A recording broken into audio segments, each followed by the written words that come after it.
I've been hanging out in there. I haven't been working in LA, but I come out here and hang out and shit. I was out here a few weeks ago. I almost got arrested. I'm not bullshitting. This happens to a lot of black people. What happened was, I was coming out of one of those nightclubs in Hollywood, and my friend saw me. I guess I was wobbling or something.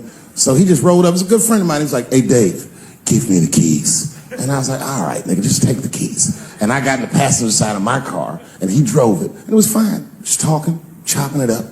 And then on the 10, the blue and whites hits. Now, I should tell you, the friend that was driving me was black, which really doesn't have anything to do with the story, other than to let you know there was fear in the car. Not my fear. I'm black, but I'm also Dave Chappelle. So I figured, you know, shit'll probably be fine.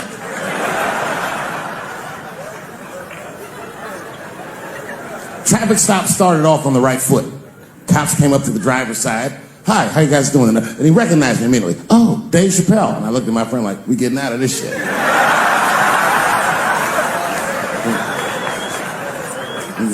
And then he says, "You know, you guys were swerving in the lane. Do you mind just stepping out the car for a second?" Still no cause for alarm. I looked through the rearview mirror. The body language of the arrest looked good. He was talking. So then I started fucking with the radio. You know, a traffic stop's going good if you listen to the radio when someone else is outside of the car. But then when I looked back in the rearview mirror, something had gone horribly wrong. That motherfucker back there like. And the next thing I knew, they were stuffing them in the back of the car. And I thought, you know, when anybody would think of a situation like that, oh my God, what is going to happen to me?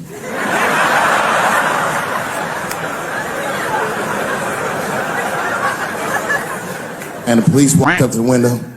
"Mr. Chappelle, we had to arrest your friend. He refused to take our breathalyzer test." I said, "That mother... not complying, that's odd. So, officer, what's going to happen to me?" "Well, you're fine. We're just going to have to ask you to step out of the car so we can impound the vehicle, and we'll arrange for you to have a ride home." I said, "Oh, well, nah, I would rather you just give me the keys." They said, "Mr. Chappelle, your friend already told us he's your designated driver. We can't let you drive in this condition." I was like, "No, nigga, I'm good. I'm good." And then suddenly the shit turned into Vegas. He was like, "I'll let you blow for it." I said, "Excuse me?" He said, "If you blow on my breathalyzer." I said, "Oh, I thought you was trying to get your dick sucked." What's going on?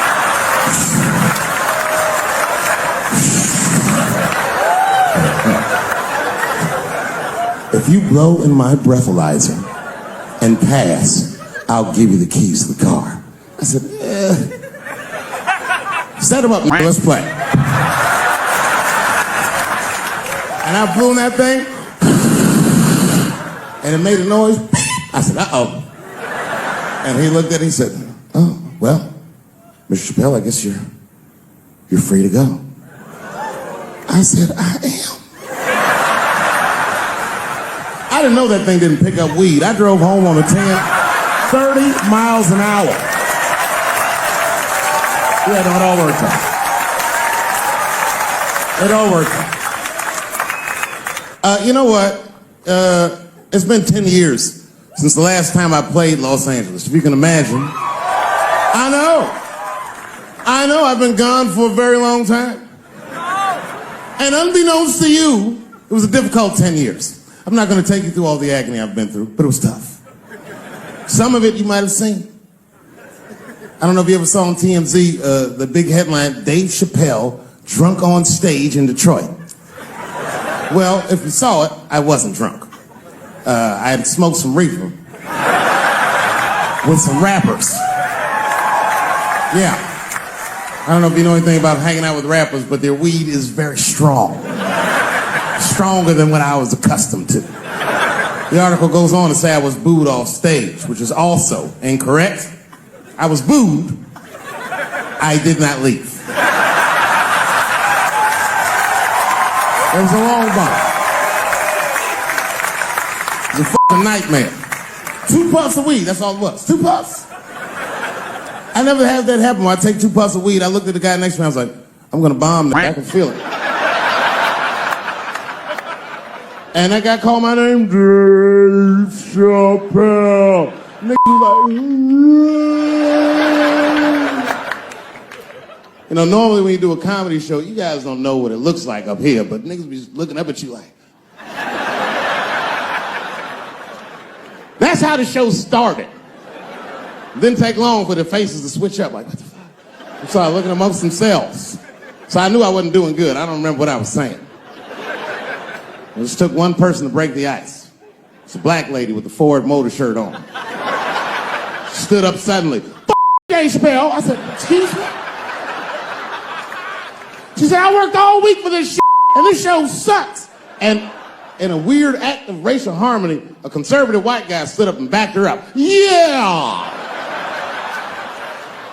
The whole crowd band together and started chanting, we want our money back. We want our money back. I said, oh shit. I snapped out of it.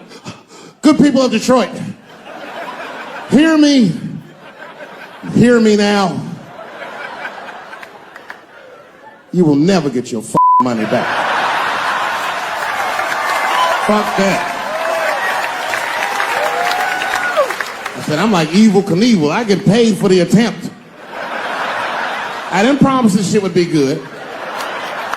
Boo, they said, fuck. This went on for a long time. And then after the show, I felt so bad, I took half of the money from the show, thousands of dollars. I said, I'm going to give this to charity. You know what I did? I bought $25,000 worth of bubble gum and drove around Detroit and handed it out to the homeless so they could chew it and still be hungry.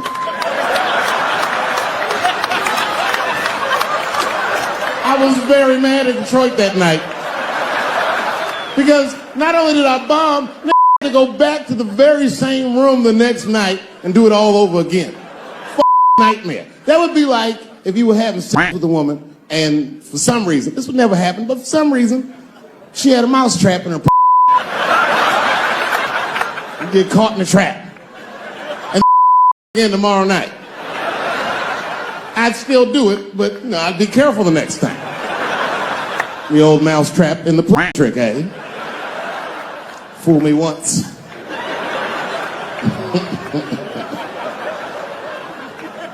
Yeah, it was a tough time. And I wanted to give up sometimes. I almost did give up, but then right before I gave up, I decided not to. But I made the call. They answered the phone. Hello? Dancing with the Stars. I said, not yet. Not yet. Yeah. Oh, if you see me on that shit, it's over. Trust me.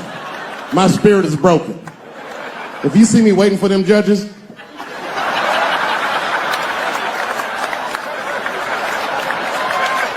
getting critiqued on my cha-cha, that.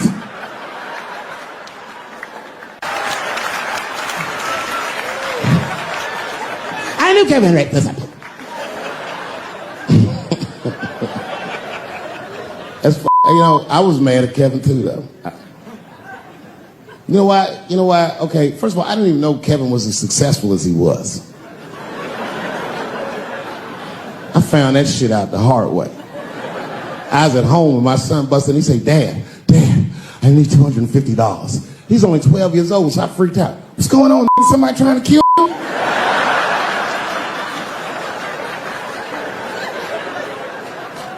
He said, no.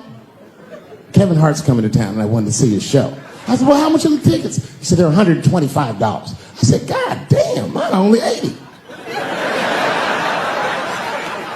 I said, well, why do you need $250 then? He goes, because I want to go with you, Dad. Please. And there it is. So I took him to the show. And we sit right up front. The lights go down, and one opening act after another goes on. Then Kevin takes the stage. Crowd goes nuts. Thousands of people. I was furious.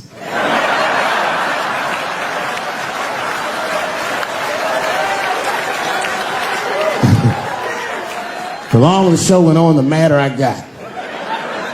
Because his show was outstanding. It was maddening. These people were holding their stomachs. My son was slapping his knee. I'm like, yeah, nigga, I do this too.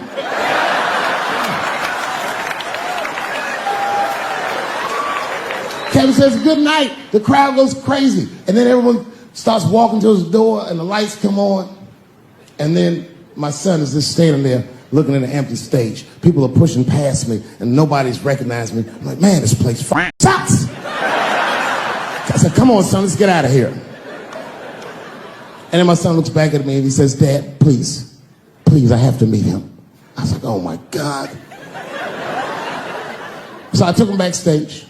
I've known Kevin for years, but can you believe I was scared to knock on his dressing room door? I almost said, I said, son, I haven't seen him for a long time, but and one of Kevin's goons opened the door. Hey, what's up, Dave Chappelle? What you doing, man? It's good to see you, brother. What you doing in this area? This is a terrible area. Yeah, actually, I live around here. Listen.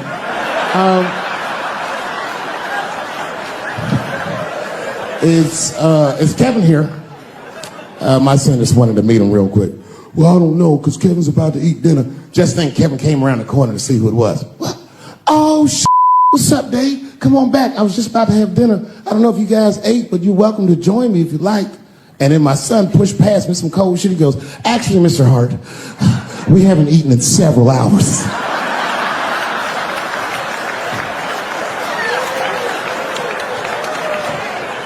Man, Kevin took us into his back room. This guy had a spread. It was Tuesday night. This man was having Sunday dinner. It was steaks, chops, corn with butter all over it. My son was eating all fast, embarrassing. I was like, slow down, son.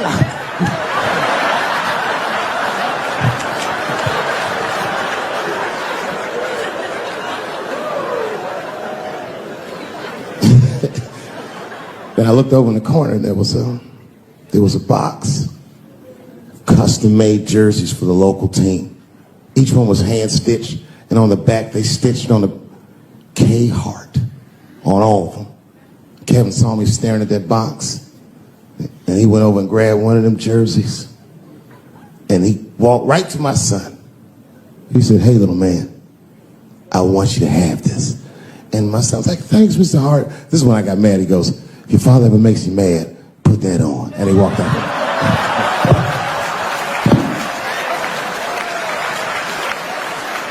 Oh, that was some cold shit. Then I realized, I looked up what Kevin made on Google. I couldn't believe that shit. Kevin is the first comedian that a Drake song could be about. Kevin could walk around his house and sing All Me, and the whole song would still be true. Got everything, I got everything. I cannot complain, I I don't even know how much I really made. I forgot. It's a lot. F that, never mind what I got. And his wife be like, Kevin, come to bed. He'd be like, ho, shut I got way too much.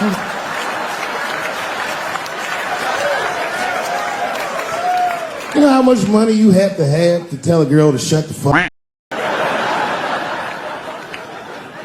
I have quiet please money at best. I'd have to take a loan out for shut the fuck up. Shut the fuck up, that's Jay-Z money. And Beyonce got, no, you shut the fuck up.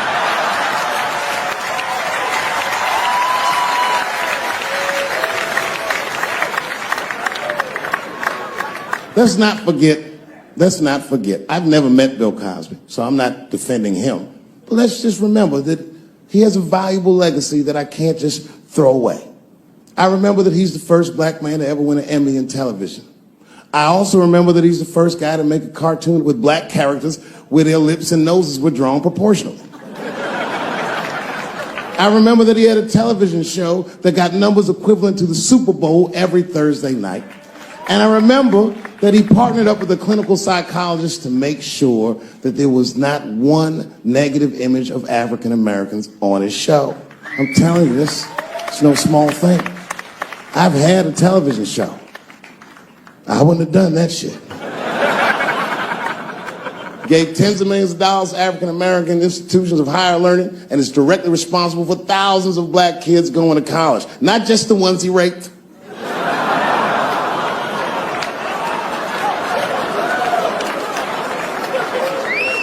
Here comes the kicker. You ready?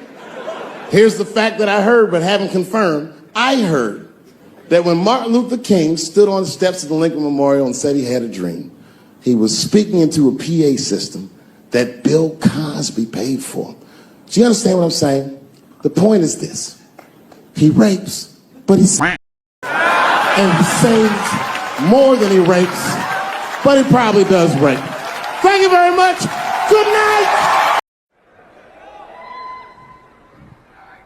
It's been said in the press that I was invited to speak to the transgender employees at Netflix, and I refused. That is not true. If they had invited me, I would have accepted it, although I am confused about what we are speaking about. I said what I said, and boy, I heard what you said.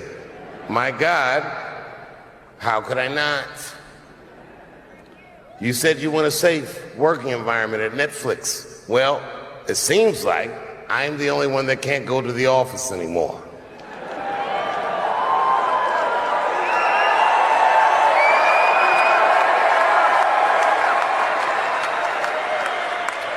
I want everyone in this audience to know that even though the media frames this, that it's me versus that community, that is not what it is. Do not blame the LGBTQ community for any of this shit. This has nothing to do with them. It's about corporate interests and what I can say and what I cannot say.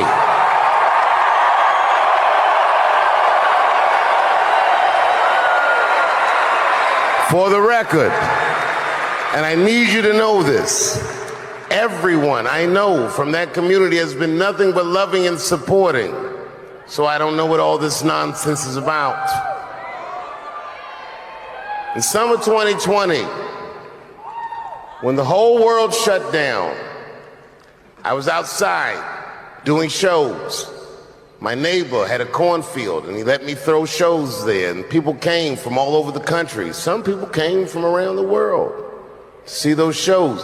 The best comedians on earth came to my home and broke bread with me. And we lived our lives. We found a way to keep moving forward. I made a whole documentary about it. The first night of those shows was a piece that some of you might have seen. It was called 846, and it dealt with the death, the murder of George Floyd.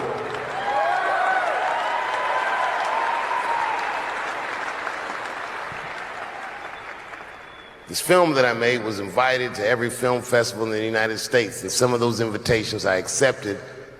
And when this controversy came out about the closer, they began disinviting me from these film festivals. And now, today, not a film company, not a movie studio, not a film festival, nobody will touch this film. Thank God for Ted Sarandos at Netflix. He's the only one that didn't cancel me yet.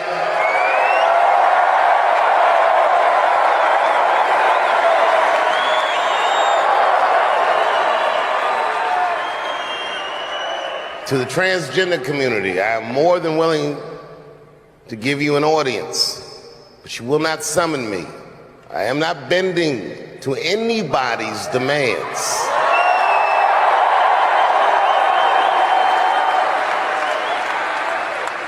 And if you want to meet with me, I'd be more than willing to, but I have some conditions.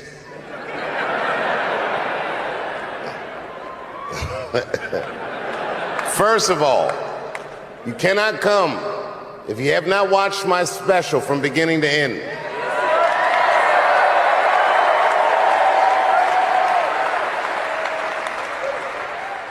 You must come to a place of my choosing and a time of my choosing. And thirdly, you must admit that Hannah Gadsby is not funny.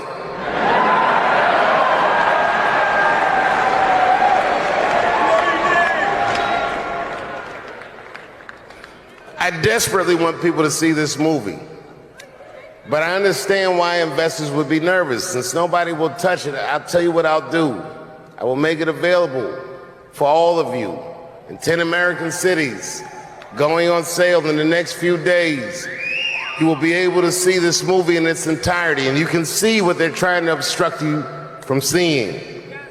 And you can judge for yourself, but you cannot have this conversation and exclude my voice from it. That is only fair. You have to answer the question, am I canceled or not? Then let's go. Thank you very much, and good night. We'll slap him at the hospital. That wasn't even the gangster part. The gangster trip was sat down and enjoyed the rest of the show.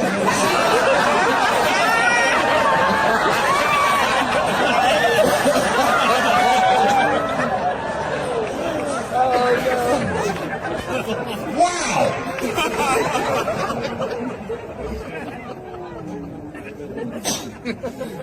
That was a tough one. I ain't seen a lot of wild shit in my life. Slap Chris. Now, I don't know whose fault that was. I don't know what was going on. Chris is my man, but you know what I mean? You don't have no easy delivery. I saw that shit. Can't wait to see.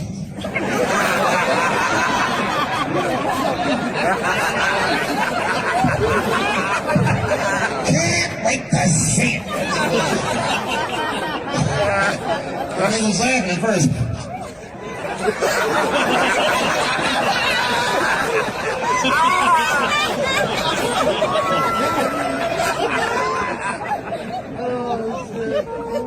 That was a tough one.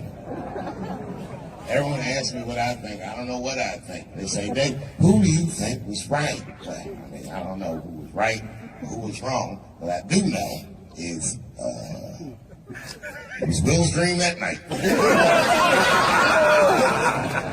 Right? Everybody on the internet was like, if he would never slap Dave Chappelle like that. Or if he slapped Dave Chappelle, some shit like that. You know what I think when I see shit like that? Shut the you gonna get me slapped? Nigga like he slapped anybody. The fuck was that? Movie star slapping. That slap was wild. The war in the Ukraine stopped for 3 minutes in the middle. Our ancestors were picking cotton in Georgia like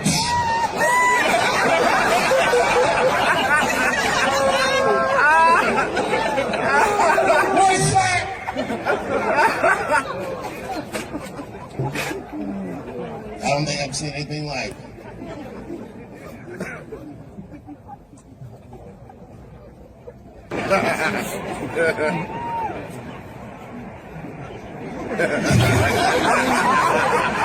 He had an abusive father.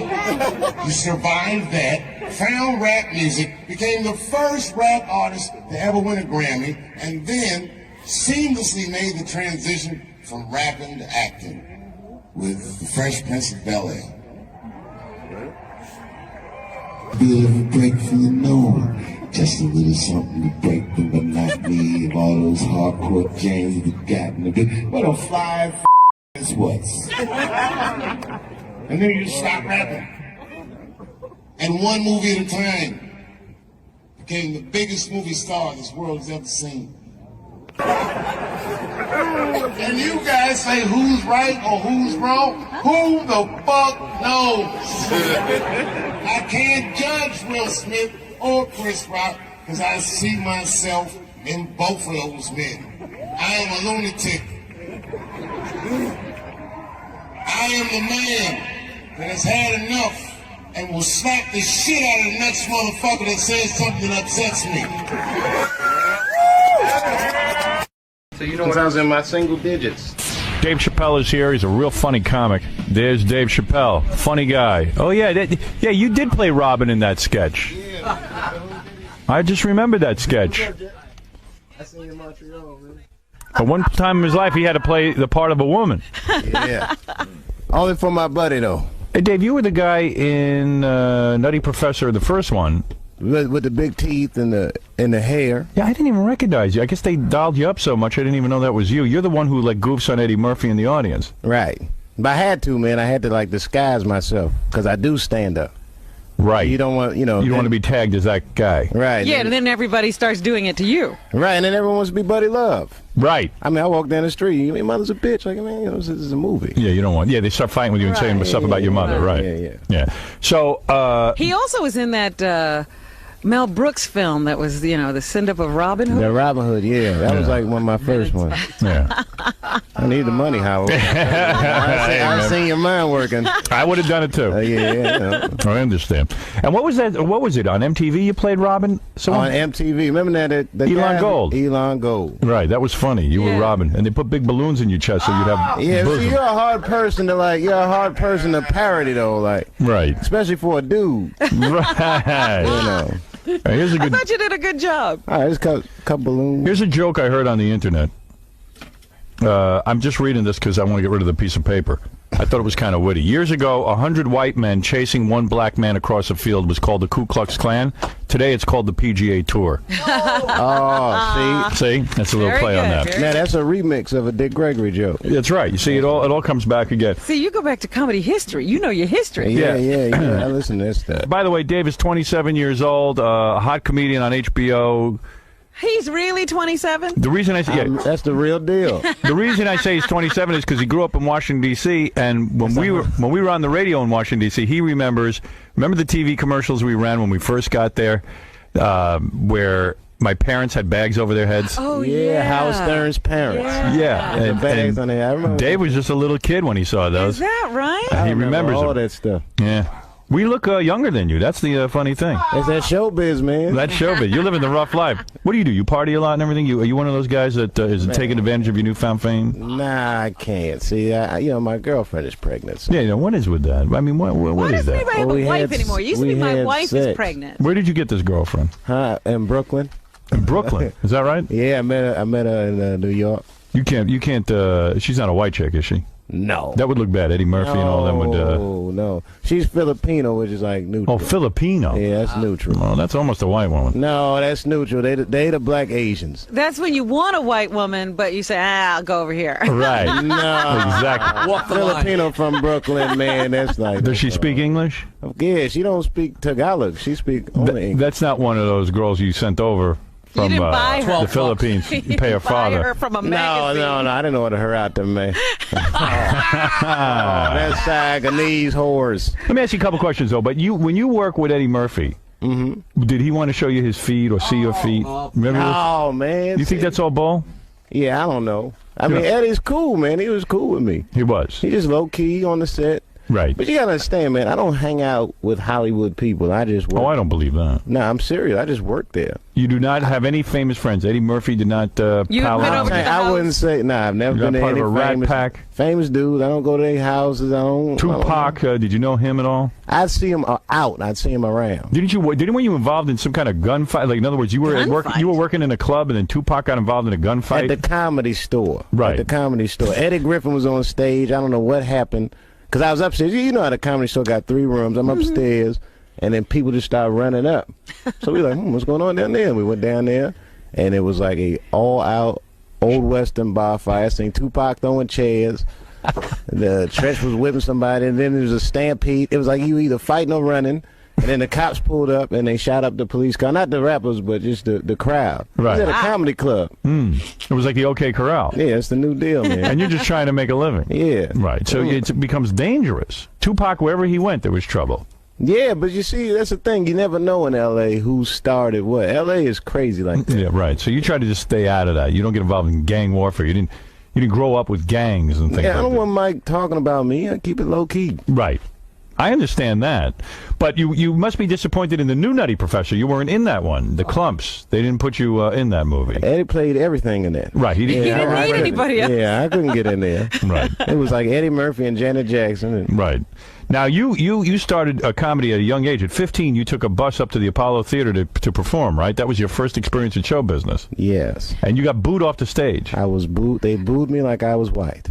Like you were a white man. You were booed like a white man. I'm just kidding. No, Oh, that's come true, on, though. guys. A lot of white guys go up there Yeah, and do get booed they off. get ready to boo the white guy. That's right. You have to work extra hard if you're white at the Apollo Theater. So Yeah, you thought it was yeah. a lock. You're a black man. You're going to tell a few But jokes. how would you start off at the Apollo? It went bad from the get. Right. So then what did you do? You didn't give up. You didn't say, hey, I'm horrible. You went and you started working these small comedy clubs? Yeah. Well, see, getting booed off stage was good for you. Right. It A lot knocked of some comedians, sense. a lot of comedians get scared to bomb. They don't take no chances after that. Right. But if you bomb that bad, you're like, man, it wasn't that bad.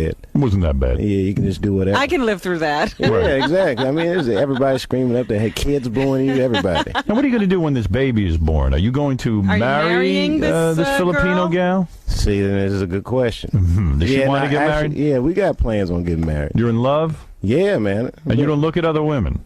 Yeah, I mean, I'm a man. I'm going to look at other women But you're sometime. willing to, for the rest of your life, not have sex? No, he's probably like you. See, I can't think about What, it. he's going to get divorced? It's the private part. Let me ask you this. Do you think you would have made it being single?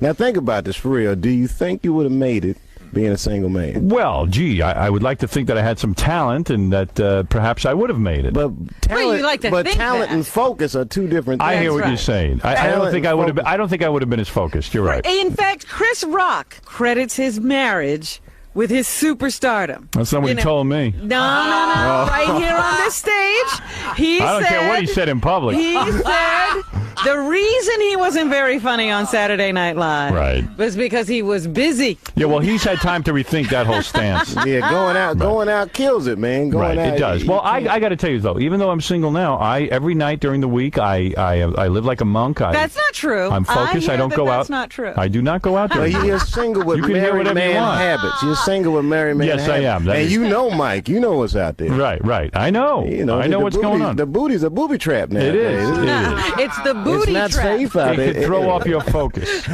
and also, you could get a lot of different things. So you're saying that you would just stay focused and get married to this Filipino girl, Yes. and that's going to be your life, That's going to be my ticket. You got to think of these women like frequent flyer miles. right? You know what I mean? Now, if you're doing nice things for this girl, nice things for that girl, it never adds up. You got to get all your miles on one airline. One airline.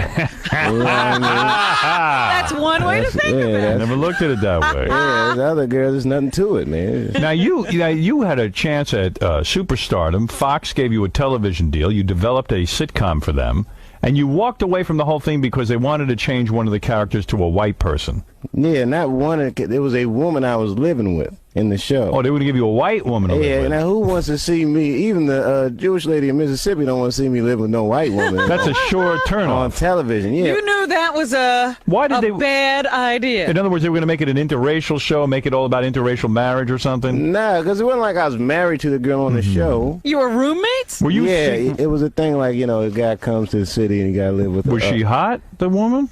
She was cool. Yeah. Who was the white woman? The white woman never got a chance. I quit. Who was the black she woman? was never cast. It was Tracy Villar. Was she a Playboy Playmate? Nah, she's acting. Was she fine? Yeah, she's cute. Nice ass. Yeah. Yeah, all right. So, and then when they wanted to replace her with a white woman, you stood up to them and said, "No way." Yeah, I couldn't do it. That was it. Yeah, because what's going to happen is just by bringing it up. If I do it, I don't get the show I want. If I don't do it, But wouldn't you have been embarrassed if your friend saw you on a TV show with a white woman? It would not. I could never go to a barbershop again. Oh, that's what I mean. Yeah, you can't live with a white woman. Right, and you're working hard. I mean, you hardly vacation, right? You don't even vacation. Well, I went on one vacation this year. It took me a while to figure out where I wanted to go. I wanted to go someplace different. I was going to go to Cuba at first. Cuba? Well, I met this girl, man. I asked her what is it like in Cuba, and she's like, "Oh, the people in my country are so poor. I know women who have sex with men just for chocolate." So it seemed like a good place Yeah, to go. I booked tickets for the day after Halloween. I'm going So you Cuba have with lots a of bag. By the way, candy. the Philippines is a lot like that too. Oh, that's what they say. Yeah, that's why you got that But woman. she's from Brooklyn. And you guys live in Brooklyn now? Nah, I'm living in Ohio. You live in Ohio. Well, that's a commute. I got a farm. I got a 65-acre farm. in You are Ohio. kidding me. I'm staying away from Mike, man. What is that about? What is it about? I got 30 acres of cropland. I open my window and there's white dudes raking everywhere. I can't get enough. You like that? Yeah, it's quiet out there, man. And I mean, what do I'm you- always in New York, L.A., And then I'm always traveling on the road. I get like 3-4 days a week. And you live out on this farm. Yeah, I just chill out, man. Watch cable, listen to radio. Someone told me you study a lot, like you're a scholar or something.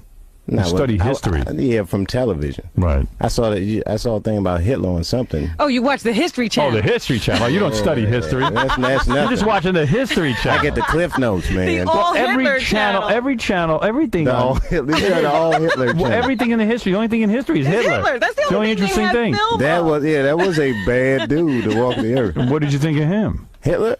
Well, Yeah. he killed 6 million Jewish people. I think it's safe to say he did not like Jews. Right. You could say that. I think it's a fair assumption that he didn't like blacks, although we didn't really make his speeches. That's right. Yeah, but he never put black people in concentration camps. No, he didn't. So maybe he's all right for you. Nah, I doubt that. Do you think he could?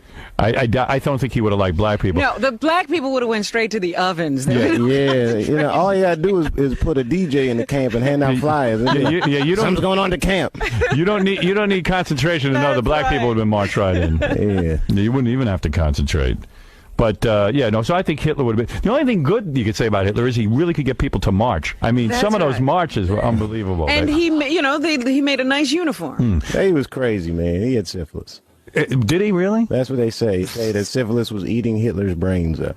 Well, is that an excuse? Oh, he was okay until the syphilis got to him. He was a painter. He was a painter until he got syphilis. That guy's insane. It was the syphilis. In a way, you're smart to live out in Ohio because, in the black community, there's a lot of trouble with the police and things like this. And out in Ohio, you probably never have to call 911. Yeah, I wouldn't call them. I mean, black people don't call police, man. They don't? I would say that's a white thing. You can get shot and you'll call a friend before you call the 911. Really? Yeah, man. Well, see, it's different than like white people call the police for anything. Hello, police. My neighbor's music is too loud. All this stuff. Right. I never call the police. Never. They tape the phone calls. Yeah. Yeah, I don't want something bad to happen to me. They play my 911 tape on the news. I say anything. Right. If I'm scared. Right. I don't want to have to explain myself to my buddies. Yeah, you sound like a real pussy. Yeah. Right. You gonna cry and crying. Look at what's a figure skater's husband. And she beat up her husband, and he called. Tanya Harding? Help! She's beating me. You know how much trouble man got beat, and to make a telephone call like that. Right. Well, anyway, so here you are. You're living in Ohio. You got the HBO special. Looks like your career is focused. Yeah, maybe man. it's smart you're getting married. You took the Filipino girl to Ohio. She likes it. Yeah. Oh yeah, those Filipinos love Ohio. Love a fun. Yeah. That's why they come to this country so they can live in Ohio. And you're gonna have the kids soon, and then you're gonna be. Do you know if it's a girl or a boy? Oh yeah, I do. I'm not supposed to say. Is that right? I'm not supposed to talk about Are you it. going to be one of those parents that lets your kids watch anything on TV, go on the internet and all that? Or? Hell no. I mean, listen, man. I used to watch a lot of TV growing up, but it's detrimental. You ever watch like a cartoon you used to watch as an adult? Yes. Like the Pepe Le Pew? Yeah. He's a funny guy, right? Right. I always liked Pepe Le Pew. And then you watch him as an adult, and you're like, good God, what kind of rapist is this guy? He's a rapist. Take it easy, Pepe. Put the booty down. You don't like it. He actually sexually harassed all the other skunks. Every skunk. Every skunk. So you're going to let the kids watch whatever they want? No. No. You would not. I ain't gonna keep. I'll watch TV in the other room. I ain't gonna. And this is a dream now for you because you grew up in Washington, D.C. That's a poor neighborhood, right? Yeah, I didn't grow up in like the hood, end quote. Right. You know what I mean? I went to the ghetto a few times. One time I went with a white friend of mine. You wanted to see the ghetto? Yeah, we was buying some weed, but right. Field trip. Yeah, he was scared of it. Oh my God, Dave, is this area cool? I mean, I'm scared too. It's a ghetto. What do you want from me? I see the same thing you see. It's because I'm black doesn't mean I'm comfortable here. It's dangerous. Not every black man is comfortable in the ghetto. Nah, I don't think any black. Yeah, I don't think the people that live in the ghetto are comfortable there. You got any sense? That's some circumstances. So white people just would assume you could be the tour guide through the ghetto and they'd be safe. Yeah, you ain't gonna see on Clarence Thomas in the hood. Like, right. I'm completely accepted here. Right, exactly. Well, Dave, I look forward to your HBO comedy special. I think you're funny as hell. Man, thanks for having me, guys. Good to see you again, Jack. And good luck with that foreign chick. I hope things work out. She's from Brooklyn. Yeah, that's about as foreign as it gets. So how'd everything go in there, Dave? It was cool, man. It wasn't that painful? Nah, I've done radio before, but never like this, man. I didn't know what to expect, but it was real cool. All right, Dave, thanks for coming down. You guys, thanks for having me. Good luck with your HBO special. Hey, thanks. Everybody watch my special if you get a chance. All right. Me and my family What's the think. name of your special? It's called Killing Them Softly, which speaks of the cadence of it. You know, if a comic does good, he says, I killed it. So I'm killing them softly. We talked about Blue Streak. I love that dude. He played a role in your life, I believe. How do you feel about him as a person, as an artist? Martin Lawrence is the guy that showed everybody you can make it from D.C. to Hollywood. And I had a personal stake in his success. Every time he did something, it made me feel inspired and really good. And he was always real nice to me. He'd sit me down, what's going on with you, baby boy? What? We'd talk about comedy, whatever.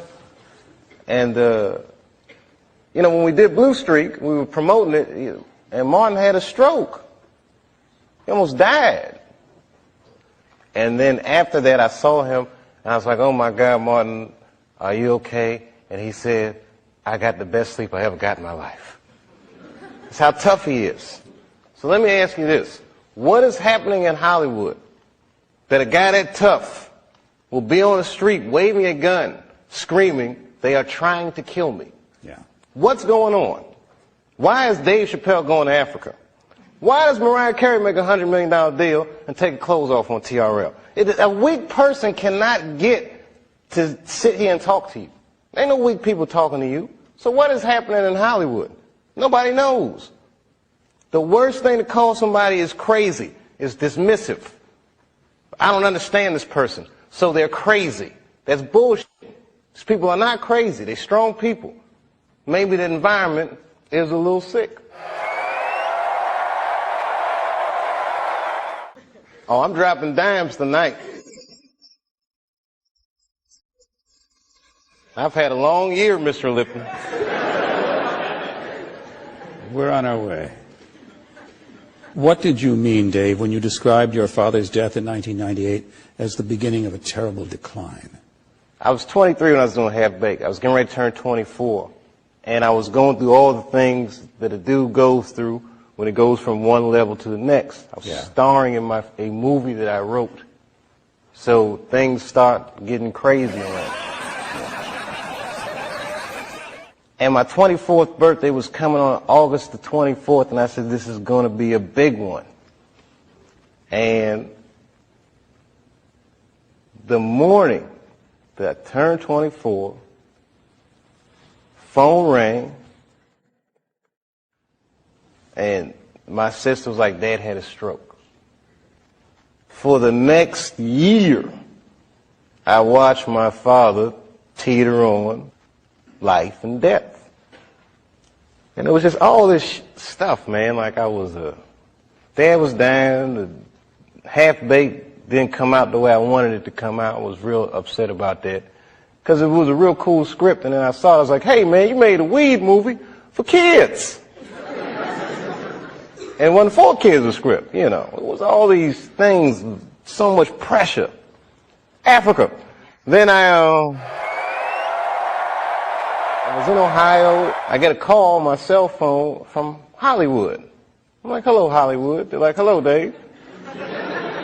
They're like, that pilot you did for Fox, looks like they want to pick it up. We need you to come out because they want to meet with you. And I was like, well, listen, I can't really come out right now. Got a real bad situation at home. Can we talk about this on the phone? No, they would rather meet with you in person. But you know, like the whore that they turn us into. I jumped on that plane and left my father's bedside, which I regret to this day. And I went out and I sat with these people in this room. And if you can imagine a large circle of people, and I was 12 o'clock, the black dude. Yeah, Dave, we really liked the show, but the pilot episode was about me getting booed off stage at the Apollo. They go, but what are we going to do about it? I mean, there's not really any white people in it. So well, it's about the Apollo. It's not really white. Well, we were thinking about the girl on the show. We didn't think she was that funny, not that good looking. I think we should recast her. Maybe, and they start using terms like universal appeal. Basically saying they want me to recast a girl with a white woman. I say, I don't think I can do this, and I quit. On the cover of Variety, Chappelle pulls the race card. The race card. And I get calls from Newsweek, 60 Minutes. Everybody, we want your story. Now I'm scared to death. I'm like Rosa Parks or something. I'm like, I'm not ready for this. I was just venting a little bit. And then, a few months later, Dad dies. And that's hard for a young dude in his life. That's a real tough loss. I was there when he died. And he went from being my father to what are we going to do with the body? Within moments, it was over. And I'm going through all this stuff, and this is the guy I would usually talk to, right? Dad. And I got to figure this out for myself. I don't want to figure this out for myself. You know, I was beat down. I wasn't living right. You know what I mean? Like, the weed thing was just a bad habit at this point. And you know what I mean? All these, you know, chicken head girls you mess with when it comes with the territory. I'm just being real. Just being real. Just wasn't living right, man. I didn't feel good. And the stand-up stuff was just some angry stuff. It was just like I was kind of bottoming out. But when my dad died, because I've been commuting back and forth to Ohio so much, that's when I bought the farm, which I called the you Hollywood farm. Did you stay in Yellow Springs for a while? I live there to this day. I live there to this day. I'm raising my kids there. Look, man, at that point in your life, it's something so real in contrast to what Hollywood is, a very powerful illusion. And when your dad died, it kind of just broke the spell. Like, oh, this is bullshit. Look, I've been spending so much time doing this. What about my family? What about my friends? Wait, whatever happened to my friends? Damn, I don't even have any friends. Ugh. So I bounced, man. New Year's Eve, 1999, I moved into that farm, and that was it. As far as I was concerned, I was done with show business. Martin and you, that when you play white dudes, I can talk like that.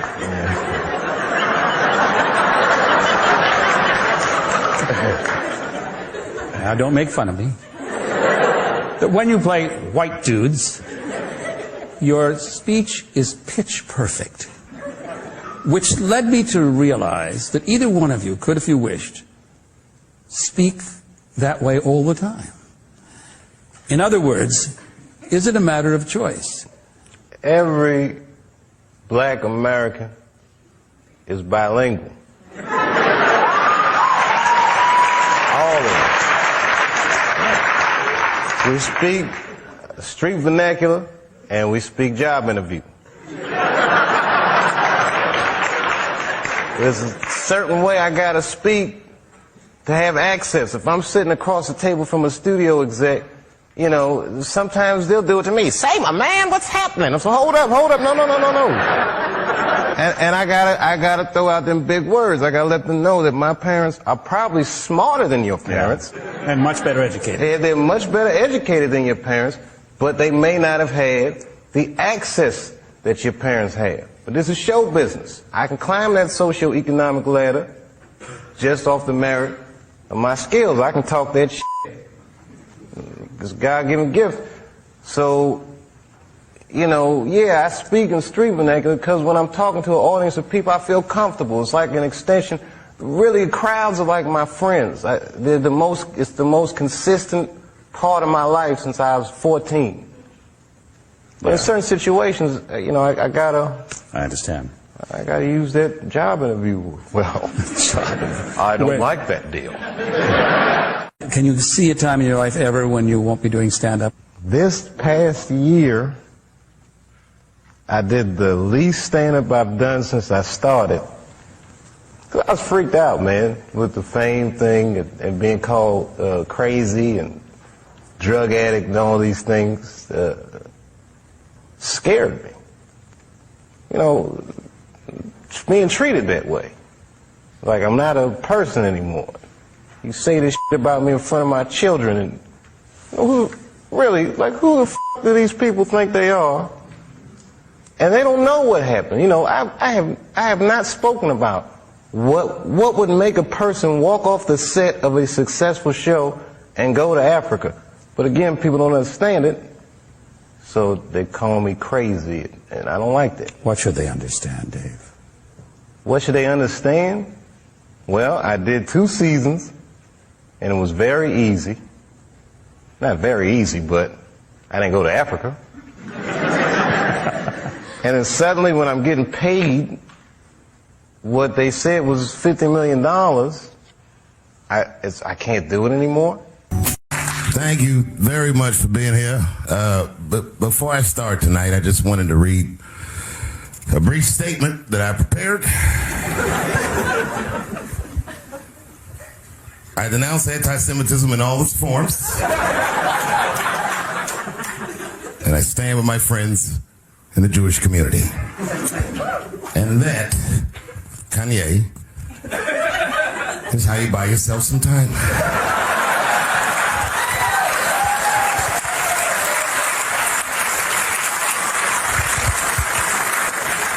I gotta tell you guys, I've probably been doing this 35 years now.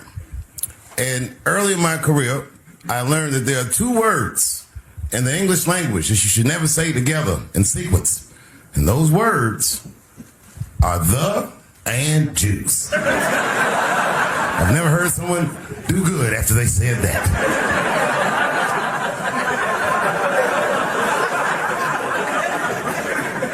He's gotten into some scrapes before. Normally when he's in trouble, I pull up immediately. But this time I was like, you know what? Let me see what's gonna happen first. I just want to see where this is all going. I can't even remember how it started. Vaguely, I remember it started with a tweet, strange tweet. It was like, I'm feeling a little sleepy. I'm gonna give me some rest, but when I wake up, I'm gonna go DEFCON 3 on the Jews. And then he just went to bed. I was up all night worried. What is he gonna do to the Jews?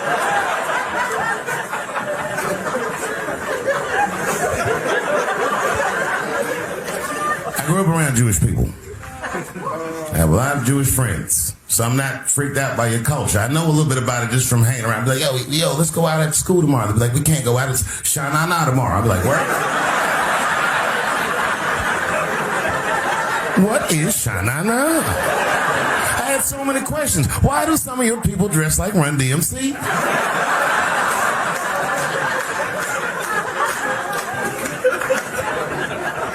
Kanye woke up from that nap, he went right to work. A year ago, I'd seen him on a...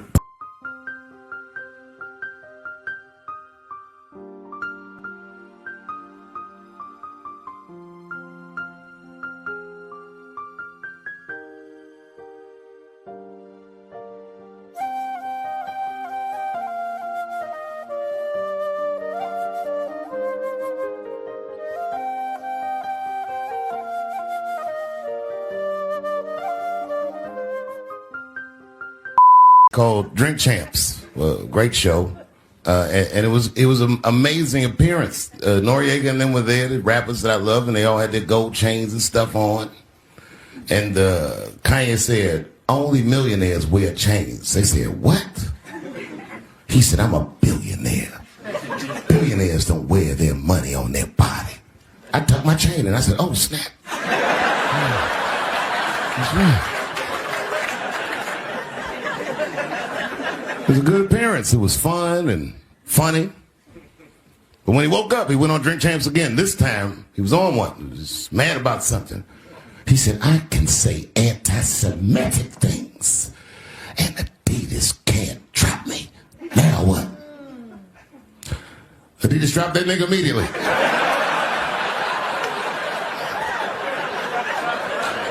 Ironically, Adidas was founded by Nazis. And they were offended. I guess the student surpassed the teacher.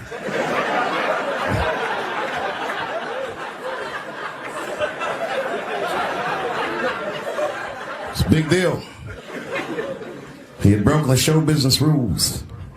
There's just a rule, you know, the rules of perception. If they're black, then it's a gang. If they're Italian, it's a mob. But if they're Jewish, it's a coincidence, and you should never speak about it.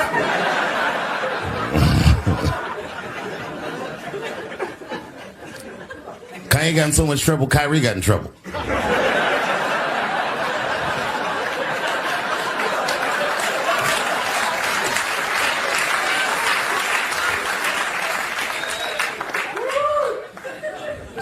Kyrie Irving posted a link to a movie that he had seen on Amazon. No caption on the post or nothing like that.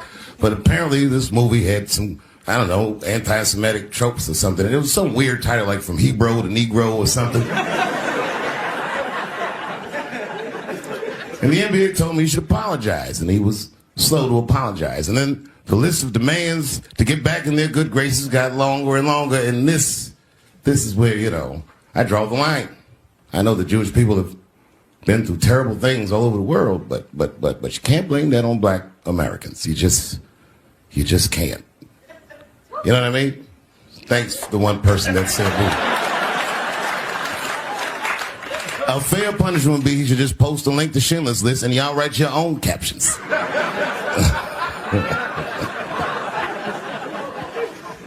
Kyrie Irving's black ass was nowhere near the Holocaust. In fact, he's not even certain it existed.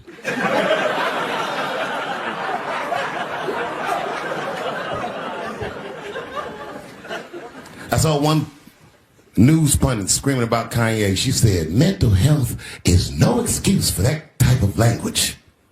Yes, it is, bitch. You can kill somebody if you're mentally ill. Listen, okay, I don't think Kanye is crazy at all. I think he's possibly not well.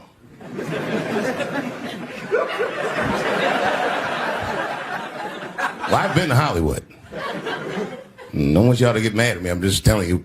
I've been to Hollywood. This was just what I saw. It's a lot of Jews.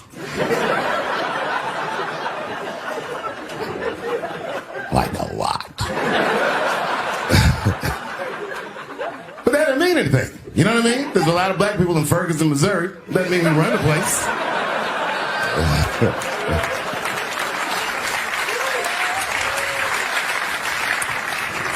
I could see if you had some kind of issue, you know what I mean? You might go out to Hollywood and your mind might start connecting some kind of lines and you could maybe adopt the delusion that the Jews run show business. It's not a crazy thing to think. But it's a crazy thing to say out loud in a climate like this.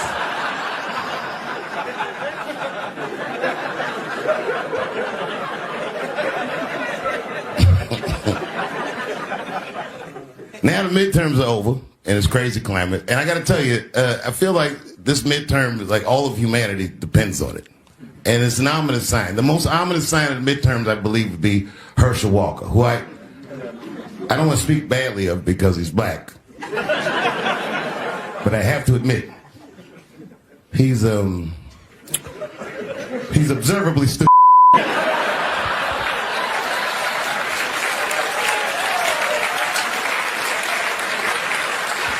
Even when he's not talking, his mouth be open a little bit like.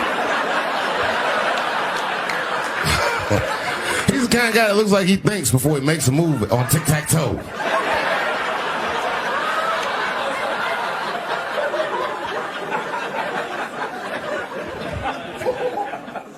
And I'm watching the news now, they're declaring the end of the Trump era. Now, okay, I can see how in New York you might believe this is the end of his era. I'm just being honest with you. I live in Ohio amongst the poor whites. A lot of you don't understand why Trump was so popular, but I get it, because I hear it every day. He's very loved. And the reason he's loved is because people in Ohio have never seen somebody like him. He's what I call an honest liar. Well, I'm not joking right now. He's an honest liar. That first debate, I've never seen anything like it. I've never seen a white male billionaire screaming at the top of his lungs, "This whole system is rigged," he said. And across the stage was a white woman, Hillary Clinton and Barack Obama, sitting over there looking at him like, "No, it's not." I said, "Now, wait a minute, bro. It's what he said. And the moderator said, well, Mr. Trump, if in fact the system is rigged, as you suggest, what would be your evidence? You remember what he said, bro? He said, I know the system is rigged because I use it. I said, God damn. And then he pulled out an Illuminati membership card and chopped a line of cocaine up and did it right at the podium.